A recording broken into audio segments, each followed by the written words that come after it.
Барлықтарыңа сәлем, құрметті көрермендер, каналға қош келдіңіздер. Бүгінгі түсірілімдерде сіздерге қияр туралы әңгіме болады. Яғни қиярды жаңағыдай өздігінен ұрықтанатын және де тұқым алатын қиярды қалай айырамыз, соны сіздерге түсіндірейін деп тұрмын. Көбісі түсінбей жатыр. Яғни қиярдың сыртында пачкасында F1 деп тұрса, яғни ол гибрид деген сөз. Яғни гибрид деген сөз, одан тұқым ала алмайсыздар. Яғни шыққан өзінде де қияр шықпайды. Сол себептен естеріңізде болсын, алдағы көрсеңіздер. Попкорн болатын кукуруздарымыз өте керемет жағдайда. Сіздерге көрсетейін, алдағы қияр өте көп еккен жоқ, тек қана 2 рет қана ектім. Сіздерге көрсетейін, мен всегда айтайын сіздерге, тек қана өздігінен тозанатын қиярды қана егемін. Яғни мен жаңағыдай қолдан ұрықтандатын тұқымды ондай рет қолданбаймын. Сіздерге көрсетейін, мысал ретінде.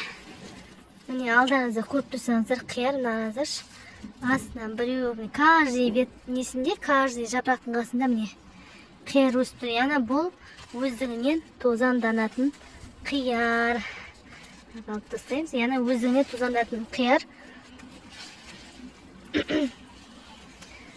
Ешқандай бұны деген тозаңдандырып керек емес.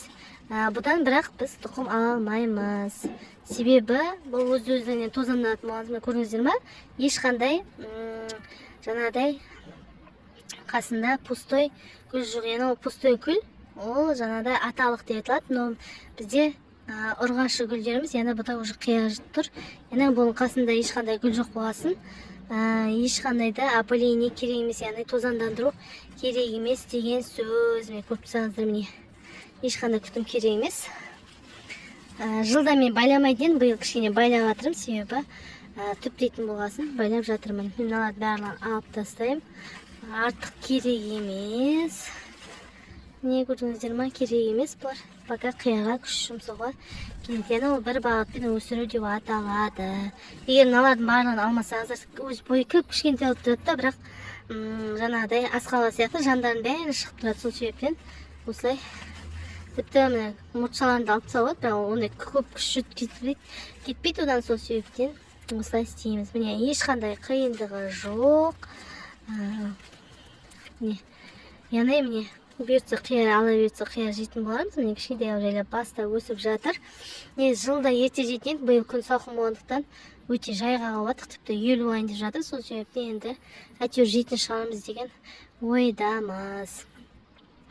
Сол себептен енді сіздерге сол түсіндірейін дедім. Көбісі түсінбей жатыр. WhatsApp-қа да, YouTube-ның астына да, канал комментарийға да жазып жатыр. Яғни қияр тұқым қалай аламыз деп. Бұдан ала алмайсыздар. F1 деген болса ала алмайсыздар.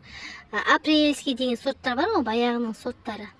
Содан сіздер кәдімгідей өсіріп, әбден үлкен қылып сол қиярды тұқымын ала аласыздар. Ал бұлардан қанша сіздер өсірсеңіздер де тұқымын алған жағдайда қияр өседі. Бірақ та қиярдың сапанында жапырақтар керемет болып өседі, но мынандай қияр ала алмайсыздар. Сол себептен естеріңізде болсын.